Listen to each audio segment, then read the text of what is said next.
So the value of a record through this one. This is Dr. Hook and the Medicine Show, the cover of the Rolling Stone. And if you don't know that song, cue music. It's the thrill that'll get you when you get your picture on the cover of the Rolling Stone. When it came out, it was a big hit in America, but in England there was a problem with it.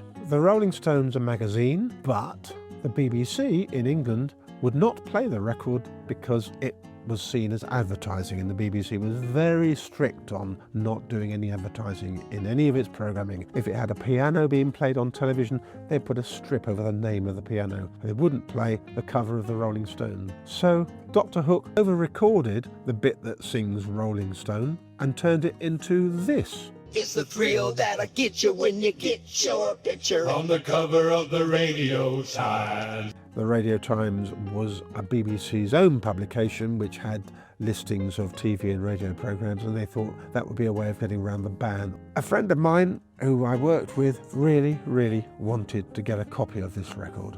It is rare, and it wasn't easy back in the 70s and 80s to get old records or rare records. There weren't as many shops, and the only way he could find of getting hold of it was by going to an online auction. That was where you had to put in your top bid and hope that nobody outbid you. And it was going for hundreds of pounds, and he was reluctant to put in so much money, but in the end he put in, I think it was £130, and he won this record. Hooray! It turned up in the office. He didn't want it delivered to his home, and it arrived on the morning he was going on holiday. He'd come in with his suitcase, we could do a bit of work, and straight to the airport. He said, "Look after it, will you? I'll pick it up when I come home." He didn't. While he was away, he went swimming in the sea, had a heart attack, died on the beach. So along with all the other horrible, tragic consequences of his sudden death, I ended up with his record. £130 worth of it. He never heard it.